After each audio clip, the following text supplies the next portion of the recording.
Hello, and welcome to the Center for Court Innovation's video series on trauma and its implications for tribal justice systems. My name is Catherine Ford, and I'm the Director of Clinical Supervision and Child Witness Initiatives for the Tribal Justice Exchange and the Gender and Family Justice programs at the Center for Court Innovation, as well as a longtime trauma therapist for children and teens. I have three panelists with me to talk about trauma today, and I'll have them introduce themselves. First is Jerry Weisner. It's Jay. Chaho Chifkados, Jerry Weisner, Muskogee, Obanagan, Keithley Gomez. My name is Jerry Weisner, and I am Muskogee. I'm a tribal prosecutor and attorney general, as well as the executive director of the Native American Children's Alliance. Thank you. And next is Megan. Hello, everyone. My name is Megan Rides at the Door. I carry a Blackfeet last name, but I'm an enrolled member of the Fort Peck Sioux Assiniboine tribes in northeastern Montana and a descendant of the absentee Shawnee tribe in Oklahoma. I serve as the executive director for the National Native Children's Trauma Center, which is housed at the University of Montana. And my background is in mental health counseling and victim advocacy. Thank you for having me today. Thank you for being here. And Ann. I'm Ann Miller. I'm the managing attorney for the Tribal Defender's Office for the Confederated Salish and Kootenai tribes on the Flathead Reservation in Montana. We have, for the last at least 15 years, adopted a practice of holistic defense, really trying to address the issues that bring people into the criminal justice system and the collateral consequences to charges and convictions. So dealing with trauma certainly is one of the things we have to do. So as I mentioned, today we're going to be talking about trauma. And just to provide a bit of a foundation, trauma is an experience in which there's the threat of or actual serious physical injury, sexual violence, or death. These could be experiences that happen directly to someone or that they witness or hear about happening to someone else. And some examples of traumatic experiences are combat exposure, physical and sexual violence, serious accidents, natural disasters, and even hearing about the violent death of a loved one. Well, we know that the prevalence of trauma in Native communities is high, with some recent replications of adverse childhood experiences studies with American Indian and Alaska Native populations. They can be as high as 80%, where at least 80% of those who are asked about ACEs are reporting at least one ACE. And so we know that it's more prevalent in some communities. Thank you, Megan. Yes, there's been quite a bit of research at this point with Native communities asking about experiences of violence and victimization, which does show very high rates, often higher than any other ethnic group in the United States. And we know as well that many folks experience multiple types of violence and victimization, which is called polyvictimization. Anything else that you'd like to share about the prevalence of trauma and violence and victimization in Native communities? I would also add that as a tribal prosecutor and also as a Native woman, we see the effects of trauma from our children all the way through our elders, and the multiple effects that it has to how we respond to trauma, to the impact on our health, the impact that it will have on our justice systems, the multiple crimes that we see, from domestic violence to abuse, being child abuse and domestic violence, and it is unfortunately very prevalent. And this also comes under an umbrella that we recognize as historical trauma, that we come from these stories who define who we are, but they define, and we're hearing about the trauma our people have experienced. And we continue to live with that, which is also an example of resilience in light of the trauma. So keeping in mind that not only do Native people experience such a high rate of trauma, intergenerational trauma, historical trauma, the fact that we also have a lot of resilience. So there's the plus. I don't want to overlook that, but we are walking traumatized and trying to find ways to be able to help and address these issues that come about as a result of the multiple experiences of trauma. I'm wondering if any of you would be interested in speaking a bit more on some of the unique dynamics of trauma in Native communities. You mentioned, and sometimes there are co-occurring stressors and losses. There may be inadequacies with the system's response to different types of violence and victimization. Would anyone like to speak to some of those dynamics? Sure. Even within the definition of trauma, sometimes we ask people to think about what is there a word in the tribal language for trauma or wound of some kind, of a similar kind, to try to get a definition of trauma from the community's perspective and really understand it from the perspective, because so many times the definition of trauma is coming from a Western viewpoint. And so, and we know that there are all kinds of traumas that are considered traumas. We know that there are some that if you experience are definitely more likely to result in trauma symptoms, but there's a lot of events that may or may not be traumatic depending on the person's experience and perception of those events, and the types of traumas that occur within communities can be different than other tribal communities, and or at different times maybe struggling with different types of traumas. And so we do really have to look at trauma beyond the 10 adverse childhood experiences and think about a lot of things that people experience, such as racism, community violence, and traumatic grief that community members can take into account. Also, because of the high prevalence of trauma that we've been talking about, a lot of service providers, those who are working in these systems, are often from the communities that they serve.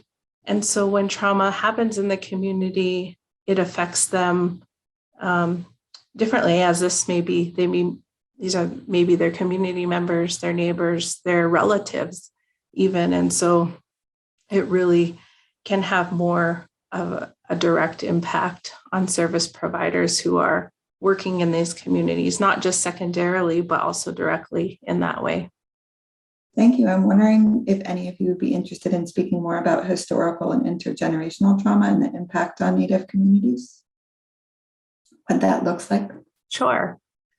Historical and intergenerational trauma is foundational to even why and explaining why a lot of adverse childhood experiences occur. And when we think about the impact of historical and intergenerational trauma, it's really substantiating that it exists today. And a lot of people have difficulty understanding how it currently impacts communities, as even in its name, it's historical, but it's not really historical. Its effects still continue to reverberate cumulatively in, one of the main ways that it affects or how we provide and have relationship with the community is mistrust between communities and the systems that operate within the community. That overarching distrust, even though there might be certain individuals who have gained trust, overarching that system still represents a lot of trauma and is often re-traumatizing in a lot of ways. And so there's a lot of that way that it impacts our systems. Also, just these systems are based in a Western perspective and not from the community in which it was designed to serve. And so we end up using a lot of practices to deal with things that come from this other perspective and not from the community's perspective, and even healing from trauma. How do we heal from trauma versus how the community historically has healed from trauma? Maybe different things. And also, because of historical trauma, although we are trying to revitalize language and culture and this knowledge loss that has taken place, there's still people who are still learning.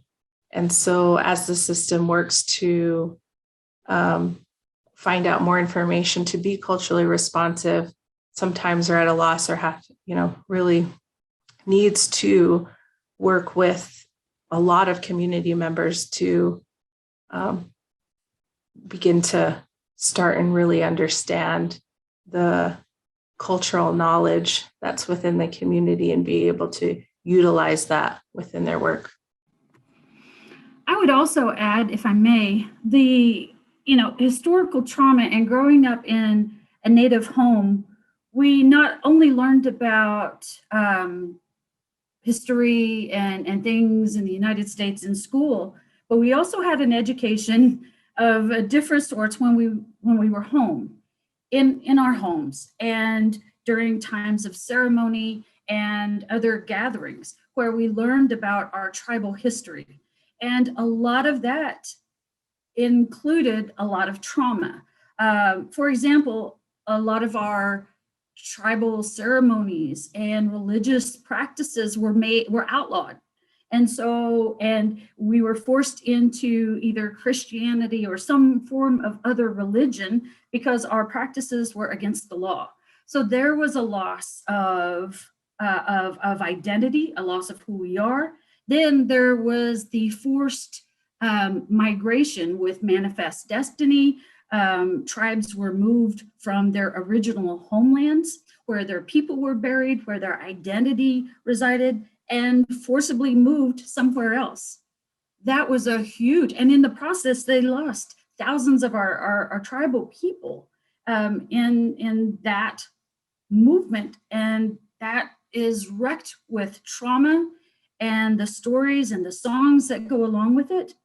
And if we look back from the 1880s, even to now, the issue of boarding schools and how it came about to kill the Indian and save the human. And again, other steps of the government to try to assimilate Native people. So, and through boarding schools, what did our parents and our grandparents lose?